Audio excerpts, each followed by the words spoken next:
feel like puts up. You got to put up that persona that I'm strong, I'm put together, and I know what I'm doing. I'm handling my shit. It's funny that you say that about with men not wanting to keep that strong wall up and wanting to be will not let people win, just as a you can say as a defense mechanism. Definitely. But women also do it too. I believe it. I definitely believe it. Because you gotta, sometimes the women are the head of the household, just like sometimes the men are the head of the household. So that figurehead of that top spot needs to be like somebody who's, got all 10 toes down and who knows what they're doing and has to, if you have kids or you have people who depend on you, you have to be that strong pillar. You feel me? To keep the house up. That's right. With the right partner, spouse, right, or support beams and stuff like that. But there always needs to be that main pillar to hold everything up. Now you got as much support as you want around you. That's your choice as an individual with how much support you actually let people provide for you. Because some people you can get support. Like I can give you support, all the support that you like, but it's up to you to accept it and to set it up in a way where it helps you and benefits you. Yes, and also reciprocate it. Exactly. So it's not just one-sided, and because that's a whole another different subject. But yeah, it does help. But I can say like from a woman's standpoint, it's hard sometimes to, especially like when it comes to dating. Even like within corporate America, it's hard to just let people in. And as a black woman, as a minority, it's 10 times worse, I feel. Just from my personal experiences and having to deal with like racism, and even like within dating, it's you just want to kind of like keep that wall up. You don't really know who to let in because it leaves you vulnerable. And if you're too open, you kind of like set yourself up to, I don't want to use that terminology, but you kind of set yourself up for failure in a way. I'll say that. Yeah, I mean, you definitely set yourself up to get crushed and like heartbroken or just disappointed in general, as far as what your expectations was for this or was for that. Right. My sister, a couple of her colleagues, and also Bryant here, we were having a discussion about corporate America, and we all like come from different industries, but it's still like it also has its own stagnation in a way. But like say for me, I'm in the healthcare industry full time, but currently, thankfully, able to work from home right now.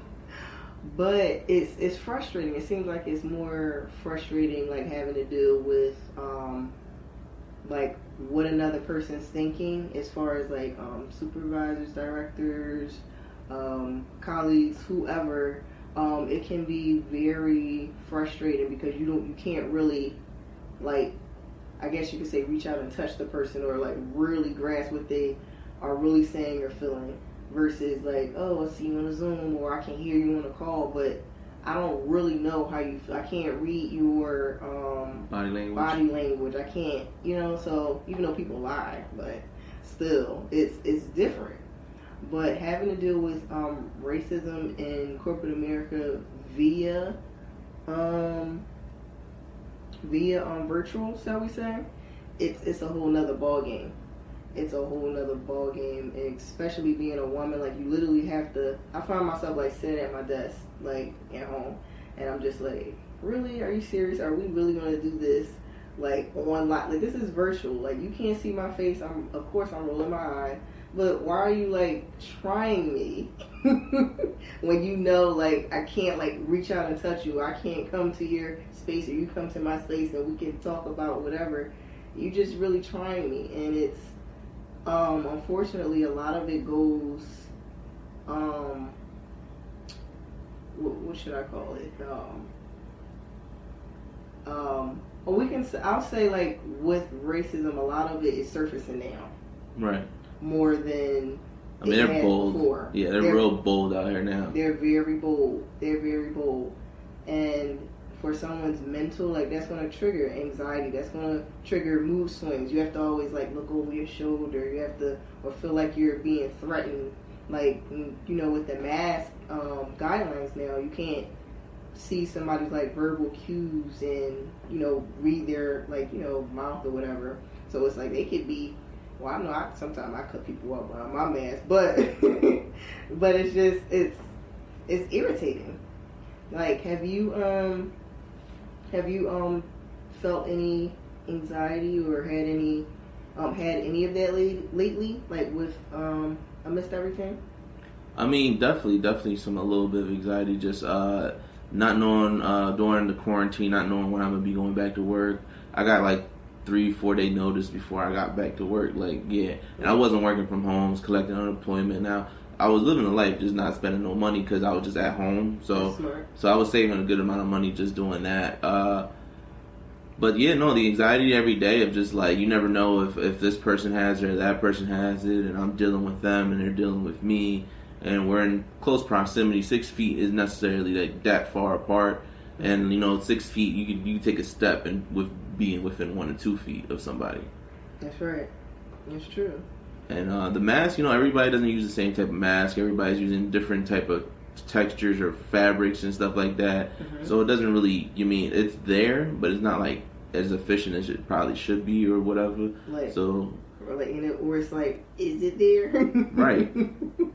Like, is it really protecting us, or, you know, and most of us, like, you know, for fashion statements or whatever, but it's just to say that it's there. It's like sometimes, like, you can say, like, with car insurance or something, like, you get liability, like, you know, just enough to be on the road. Listen, like, I got insurance, it's there, but right, it's not more to it. Right.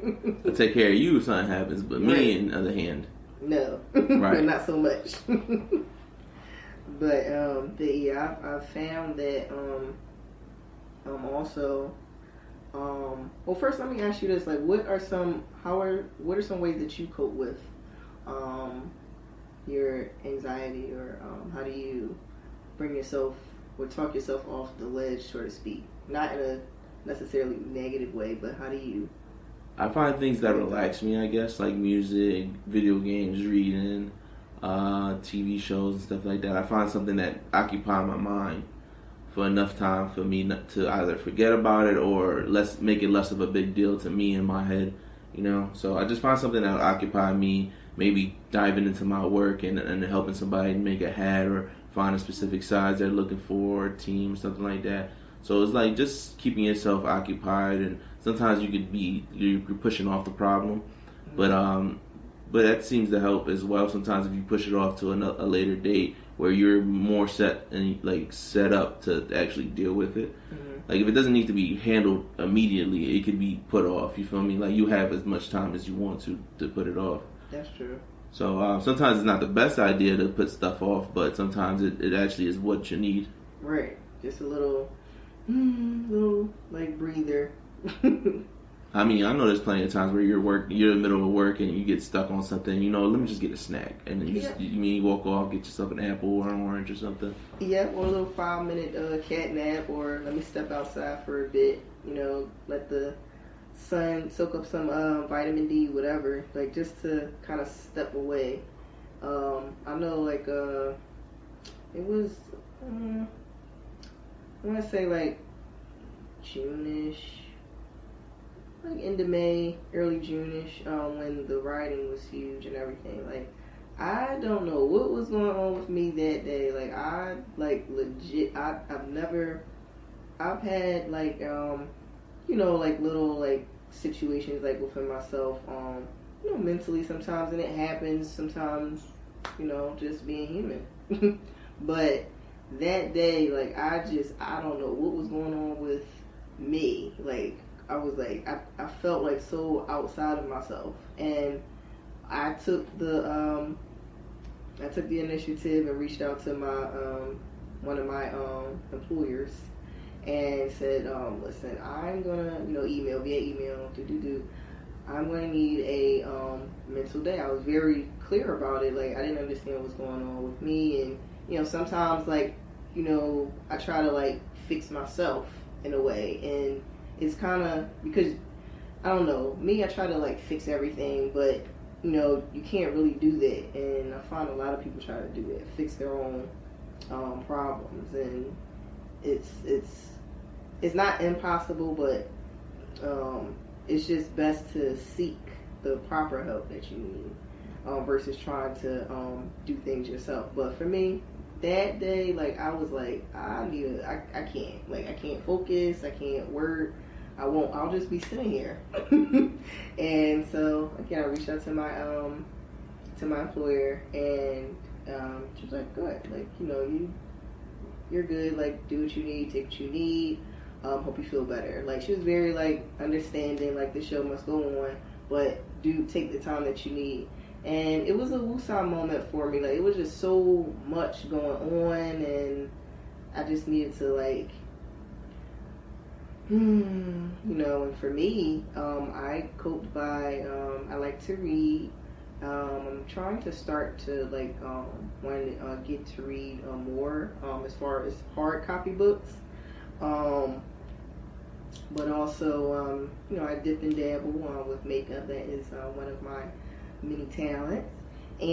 But it's positive, you know, because sometimes, you know, when you try to fix, like, certain things yourself, like, it can go left, and then you find yourself with a situation. Right. You know what I mean? So when you do things positively, and also how you, going back to what you were saying, like, you kind of, like, transfer that energy into something else better, which I like that. Yeah, I mean, mostly I feel like if you were trying to repair yourself or fix yourself or help yourself adjust or gain your energy back, sometimes it's not an easy process. It's not a short process either. That's right. Like, you shouldn't just try to duct tape it and call it a day. You might want to structurally fix that, and then something that might take longer than you probably expect. Mm-hmm. But definitely is a part of just, like, self-care and self-love. You gotta just treat yourself good in order for yourself to feel good. That's right. That's right. So, like, the makeup thing would be like, you know, dolling yourself up is like a confident boost. It helps your mental health because you're just, you know, you're making sure you look good, and you're making sure you're taking care of yourself.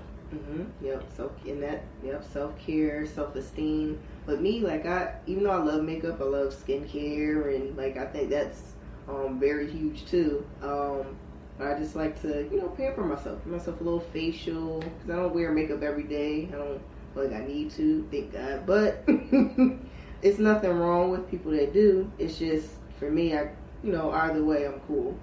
But it does, like, my heart very well to just be able to refocus that energy into something that I'm passionate about. Yeah. Even just taking a day to sleep the whole day, just sleep. Yeah, just recharge your batteries and stuff like that. It's like probably one of the best things you could do is just, like, you know, just rest. Yes, rest, and like, catch up on, like, binge watch some TV shows. Make yourself a nice meal, you know what I mean? Don't even do the dishes till tomorrow. Let them joints soak. Let them marinate. Right. True that.